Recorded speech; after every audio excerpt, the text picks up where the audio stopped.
Hi guys, this is Bob, the old ham. Been working on this Hm9 Qrp Wattmeter. Found some interesting things and thought I would pass them on. This is the final installment here on the Hm9. I did do some changes to this. One thing I did was I removed two of the turns on the toroid back here. And for HF, they have you put 3 turns in there, but when I put 3 turns in there, I couldn't get a good null for SWR, and the SWR did not read right. And I worked at it and worked at it and worked at it. I even took the time to find some tiny enameled wire and rewound the toroid, both the primary winding, which is several turns there, but it's a bifilar wound and it's a twisted pair, and anyhow, my toroid worked the same as the one that was in there. I took the toroid coil out of the Hm9, that's the toroid coil right there, took it out, and I found a small splash of solder inside the toroid, and it was really in there good. I had a dickens of a time getting it out, but I took it out of the original coil, and then I wound one of my own, thinking the original coil was damaged. So I wound one of my own and put it in there, and it worked the same as the original. So then I took the original and I used some very tiny solder wick and my soldering iron and very carefully removed that splash of solder from inside the toroid coil. Then I took the toroid coil and unfastened the 2 windings where they were connected in the center and checked them individually for shorts from one to the other. They were not shorted, so I put them back together, put it back in here, and it worked, but it would not zero down and make a good null. And I worked, and I worked, and I worked. I changed parts all over on this thing. I changed capacitors, I tested capacitors, I checked the resistors and things, and still with no good results. What I finally did that worked was by accident. I thought that perhaps by adding a small capacitor to one side or the other of the toroid is one single winding with a center tap, and I thought by adding a small capacitor at one side or the other that I might achieve a better null and get a better balance. So that's what I did. I tried some small capacitors, a whole bunch of different values, and it didn't work. And I went to try a 25 picofarad capacitor, and I touched it on there, and my golly, the thing just dropped right down to nothing at all on the null, and nulled right down to nothing.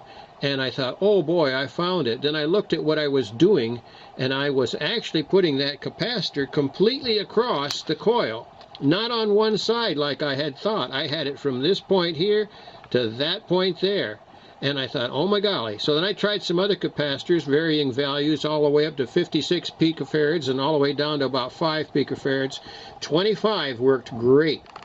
So that's the one I happened to have the mistake with, and it worked super. I don't know exactly what I'm doing there when I do that. I'm putting a little capacitor across the coil, which should lower its actual resonant frequency. But I don't know why that would make the SWR null work so good. But boy, it nulls right down to nothing now. And the lowest null I could get on this unit before was 1.5 to 1. I couldn't get it below that. I changed these capacitors. They're 1000 picofarad. I changed those. I changed these two here, C5 and C6. Those are 150s. Those are new ones in there. I put a new 100 C2 capacitor in there. That didn't work. Now, this resistor here is supposed to be oh, what is it, 27.4. It's R,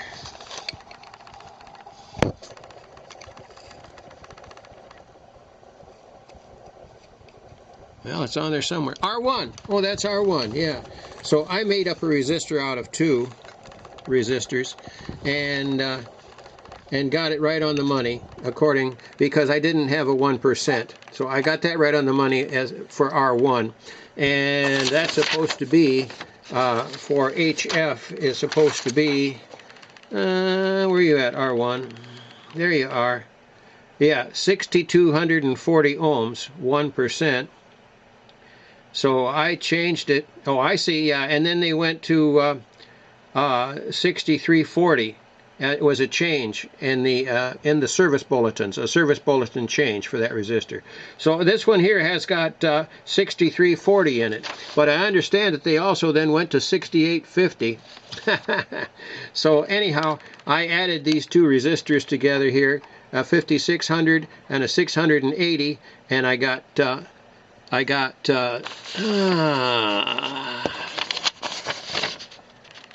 6344 ohms, 6344 ohms, and I wanted 6340. So that's well within 1%, so that's what I did. So that's why the two resistors here.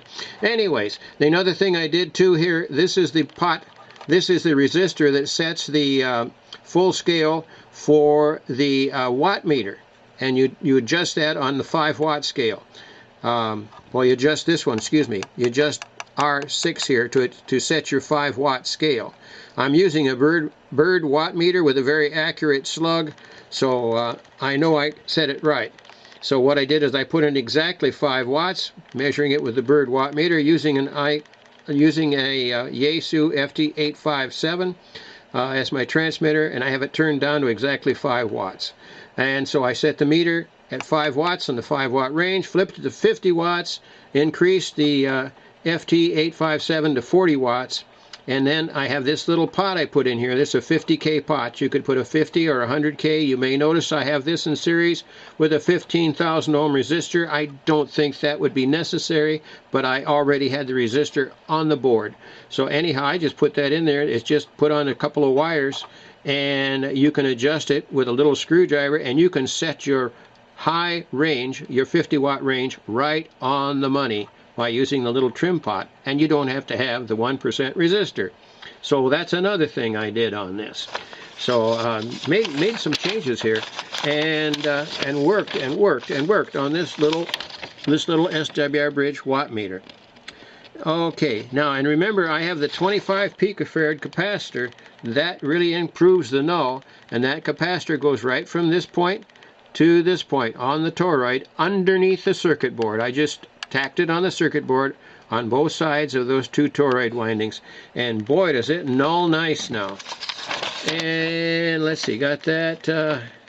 I got the pot, trim pot. Oh, and one more thing I wanted to mention, guys. I remember I talked about on the beginning video, the first segment, I talked about these loosening up. You put your coax connectors on, you tighten them up nice, then you go to take one off, and the whole thing starts to turn here, and the nut comes loose because you're unscrewing it. So what I did, I unscrewed this very, very loose, so there's a lot of room in there, and then I took my tube of E6000 craft cement. I love that stuff. One thing I like about it is electrically inert. You can use it on coils and things, and it will not affect the tuning. It's great stuff for that. So anyhow, I put a big glob of it all the way around, used a little screwdriver in that, and pushed it all the way around. Then I took 2 pairs of pliers and I tightened them up real tight. You got to be careful how tight, though, you tighten them, because if you get them super tight, you can just tear the end right off of these connectors. They're not that good. They're a cheap connector. So now those things will not come loose with that E6000 glue underneath the nut and all around the lock washer. So that's great. And then I changed this toroid. I think I mentioned at the first of this video, maybe not, so I'll bring it up again. They have 3 turns going through there for the HF model. I went down to 1 turn, and it still works just fine on SWR with 5 watts input. Maybe it won't work with 1 watt input or a half a watt input, but it works really good, and it works proper with just the 1 wire going through the toroid instead of looping it around and having 3 times passing through the center, or 3 turns on a toroid. You know, on a toroid, every time you go through the hole in the center, that's considered a turn. So this going through just from one side to the other is considered 1 turn. So if you looped it around one more and you got two times through the center, that's 2 turns. So that's a good thing to remember, because if you count it on the outside here, where it goes around on the outside, you might say, oh, that's 1 turn. But if the wire goes through that hole 2 times on a toroid, that's 2 turns. And what else? I guess that's it, guys. I covered everything here I can think of. 73s and good DX.